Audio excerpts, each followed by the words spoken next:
Hello everyone. Welcome to our channel. So, ఈరోజు మీ ముందుకు ఒక మంచి ప్రాపర్టీని తీసుకొనొచ్చానండి. మంచి ఎలివేషన్స్‌తోని మంచి స్పేషియస్ హౌస్ అండి. ఇదొచ్చేసి మనకి బాలాపూర్ హైవేకి నియర్ బై ఉందండి. సో, ఫస్ట్ అయితే వీడియో చూడండి. లాస్ట్‌లో మీకు డీటెయిల్స్ అన్నీ చెప్తాను.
ఈ హౌస్ వచ్చేసి మనం ఇంతకుముందు చెప్పుకున్నట్లుగా 167 స్క్వేర్ యార్డ్లో ఈస్ట్ ఫేసింగ్ హౌస్ అండి ఇది.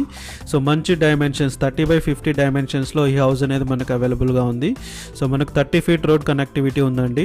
సో 1350 SFTలో 2 BHK కన్స్ట్రక్షన్ చేశారండి వీళ్ళు. సో మనకి 2 BHK కూడా 2 బెడ్రూమ్స్ కూడా చాలా స్పేసెస్గా ఉంటాయండి. సో మనకి మాస్టర్ బెడ్రూమ్ వచ్చేసి 14x13, అలానే చిల్డ్రన్ బెడ్రూమ్ వచ్చేసి మీకు 13x12.5 తోని కట్టారండి వీళ్ళు. సో మంచి పార్కింగ్ స్పేస్ తోని వీళ్ళు హౌస్ అనేది కన్స్ట్రక్షన్ చేయడం జరిగింది. సో హౌస్ వచ్చేసి మీకు బోర్ కూడా అవైలబుల్ ఉందండి. బోర్ వచ్చేసి మీకు 250 వరకు వేశారు. 30 ఫీట్లోనే వాటర్ పడ్డాయండి. సో ఎటువంటి వాటర్ ప్రాబ్లము లేదు. సో అలానే మీకు ఈ హౌస్ వచ్చేసి మీకు 3 బాత్రూమ్స్ అవైలబుల్ ఉన్నాయండి. అలానే ఇది వచ్చేసి మనకి G+1 పర్మిషన్తో వచ్చిన హౌస్ అండి ఇది. సో మీరు ఫ్యూచర్లో ఇంకొక ఫ్లోర్ వేసుకోవాలనుకున్నా ఎటువంటి ప్రాబ్లం లేదండి. సో ఈ హౌస్ వచ్చేసి మనకి బిల్డర్ చెప్తున్న కాస్ట్ వచ్చేసి 95 lakhs అండి. సో ప్యూర్లీ నెగోషియబుల్ ప్రైస్ అండి. సో మనకి ఇంట్రెస్ట్ ఉంటే తప్పకుండా కాంటాక్ట్ అవ్వండి. సో మా నెంబర్ ఆల్రెడీ డిస్క్రిప్షన్లో ఇచ్చాము, అలానే వీడియోలో కూడా ఆ నెంబర్ అనేది ప్రొవైడ్ చేశాము. సో ఇంట్రెస్ట్ ఉంటే తప్పకుండా కాంటాక్ట్ అవ్వండి. అలానే మరిన్ని వీడియోస్ కోసం మా ఛానల్ని సబ్స్క్రైబ్ చేసుకోండి. Thank you.